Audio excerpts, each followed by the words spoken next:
Hey there, Kate. How you doing? I'm well. How are you? Good. Thank you. Thanks for coming back. So we have a great question for you today. But first of all, before we go into that, I'd love to hear from you so our members know a little more about you. Can you tell us why a non-diet and a HAES-aligned approach is important to you?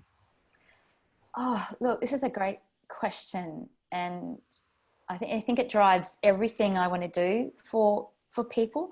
Um, a non-diet approach assumes that you are capable of and actually the best person to make decisions about what you eat. And it also takes into account that there are lots of factors that are going to influence those choices. And you don't find that in a classic diet mentality. So like, it's just absolutely crucial to me that my approach is a non-diet one. That makes it makes total sense, and it's such a good way of explaining it that it puts the person, the individual, in the driver's seat. Yeah. Yes, like, and they know how hungry they are. They know what they feel like. They know how tired they are. They know how much energy they have. They know what effort they want to put into cooking. They're just like the internal factors. And then there's the fact that we use food to fuel ourselves, to celebrate, to soothe, as tradition. There's so many factors in there. And I think, a diet approach just assumes that the only factor is, are you losing weight? Yeah, you're so right. And Oprah and Dr. Oz and no diet book can ever tell you exactly what it is you need in that moment, day to day. No, don't start me on Dr. Oz. Yeah. Well, that's great. It's great to have you in the non-diet space. Yes. Thank you for that. Let's move into the question from our member this week, and I'll read it out word for word. The member says, I'm feeling scared about my inability to do what I know helps me in feeling good and manage my good eating habits.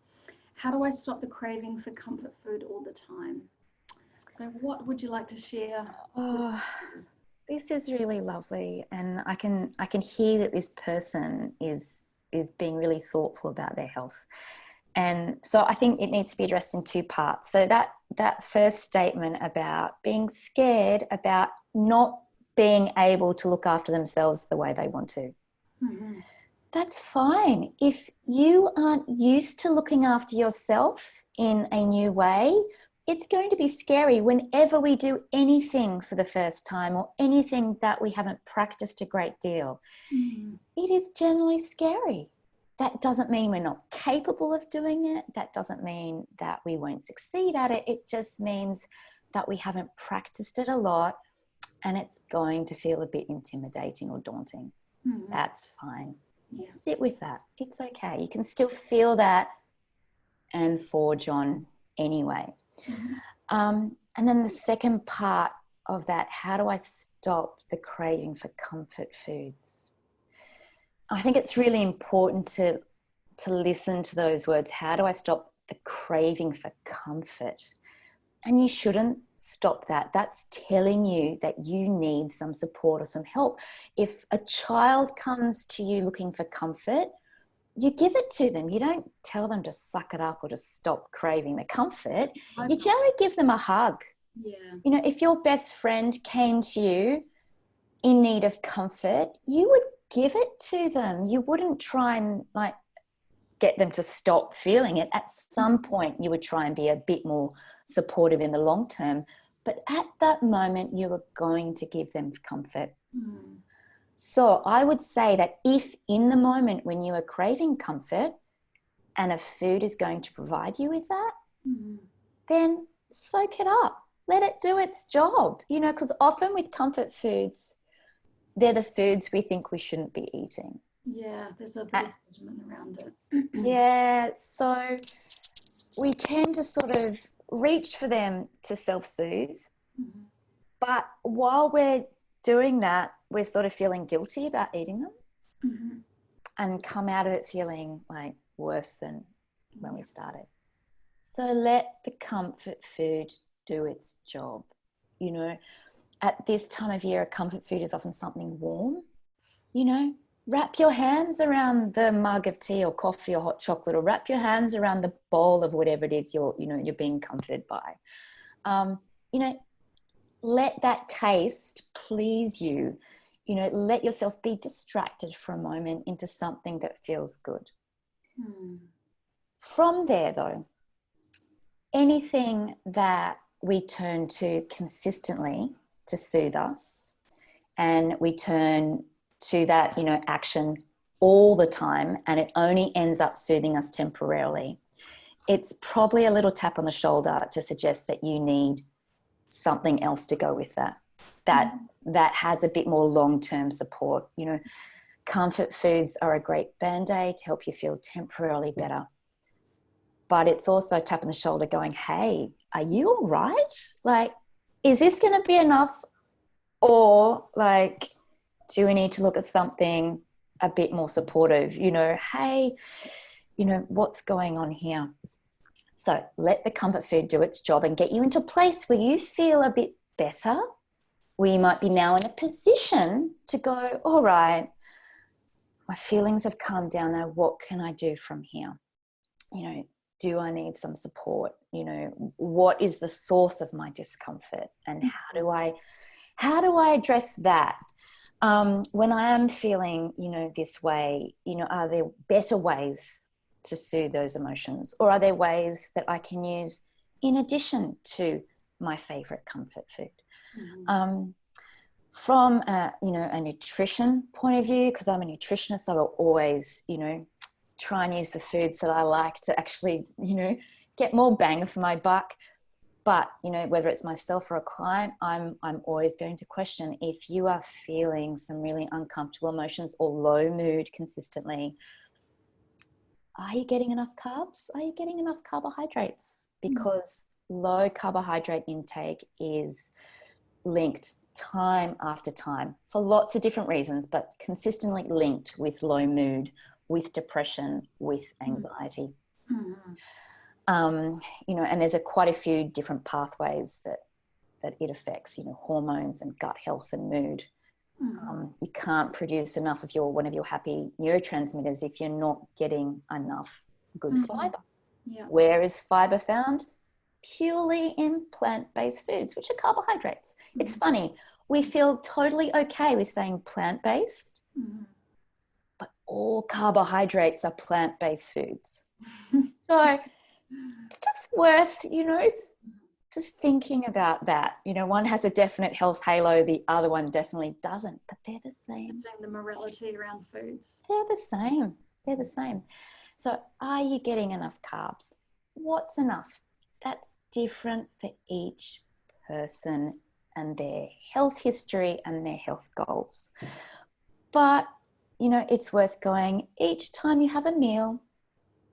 Is there something high fiber going on there? Can you see some bread? Can you see some rice?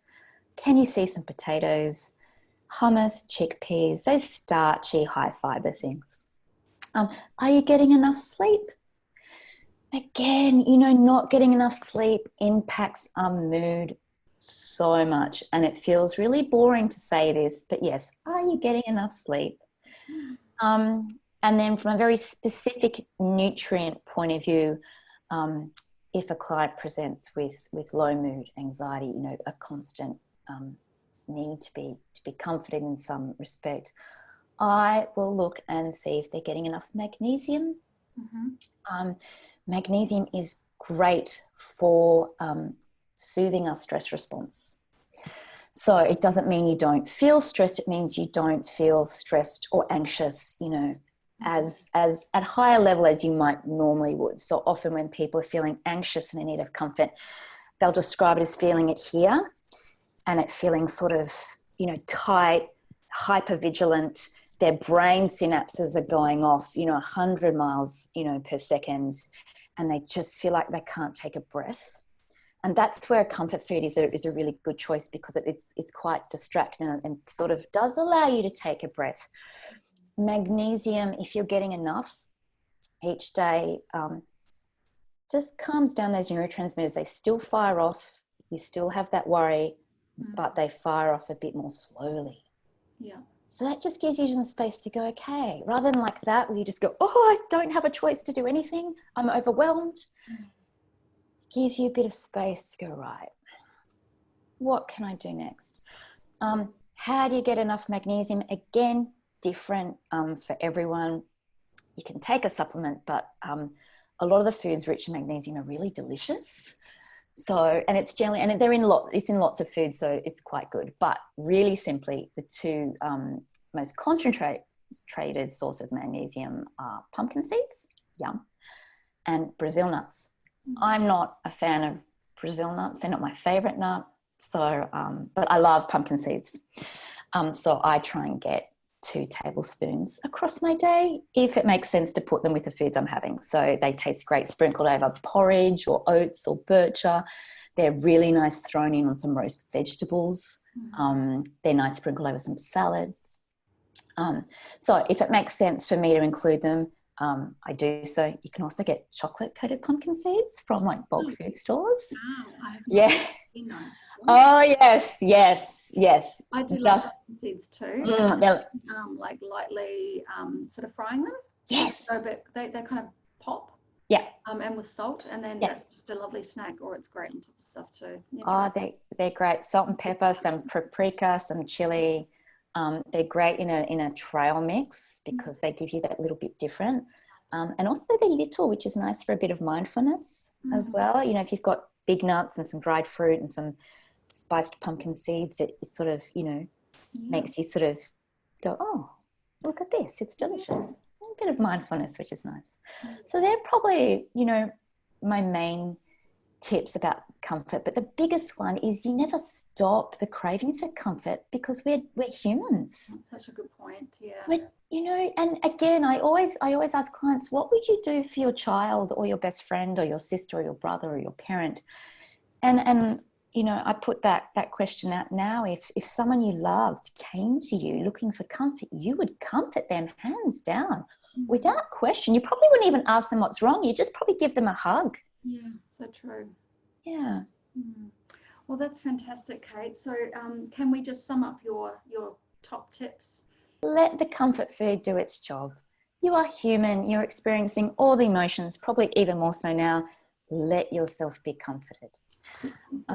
Get enough sleep, because that just, not enough sleep correlates with poor mood, again, through several different pathways in the body. But, do the boring things. Go to bed. Try and get 7 to 9 hours. I know it's boring, but do it. Get enough carbs. Again, different for everyone. But it's good to see those on your plate when you have a meal. That's generally a good idea. Carbs are also kind of brain food too, right? They do a lot of work fueling the brain. They're our first and primary source of energy for our muscles and our brain. And just remember that our body requires a fair amount of energy just to breathe and keep our heart beating, So don't feel that if you're at home and maybe not moving as much as normal that you shouldn't be eating as many carbs. You need food just to function. Yeah, body's doing so much under the surface, right? Exactly. We're all ducks swimming, paddling across a lake with our feet frantically going underneath. But you get enough carbs and get enough magnesium. If you Google magnesium foods, there's salmon, bananas, oats, dark chocolate. Bananas have some. They are all the good foods too, my favorite. They're all there's all the magnesium rich foods are really delicious. But I mean, the two most concentrated are the pumpkin seeds and the Brazil nuts. Yep. If you like those, make them available to you so that, you can add them if it makes sense to your snack or your meal, because that will help. And also really important, it's okay to be scared about something you haven't done before or you don't have a lot of practice with. That's fine. Yeah, things take time, right? Yeah. But I love this. Oh, thank you, Kate. Thank you so much. I think I'm going to go and sort myself out some magnesium-rich foods. Thank you. I really appreciate that. That is hopefully going to help our member a lot. I would love to have you back again next week for our next question, if that's okay. Absolutely. And in the meantime, can you remind us what your website is, where we can find you, where's the best place to find you online? Sure. I have a website at katespinanutrition.com, and you can stalk me on Instagram at Kate Spina Nutrition as well. Beautiful. Thank you, Kate. And I'm assuming that you're doing lots of online consults and everything at the moment. I do. I'm seeing everyone online, so you can even chat to me in your pajamas. Yeah. Best way to chat to somebody. Absolutely. No judgment. Yes. And just quickly, when you're not, or when things return to semi-normal, whereabouts is your office based? So I have a practice in the beautiful Demix building in the Sydney CBD. So I see my clients there. Beautiful. Cool. Thank you again, Kate. My pleasure. Looking forward to having you back next week. And till then, have a great week. You too. Bye. Bye.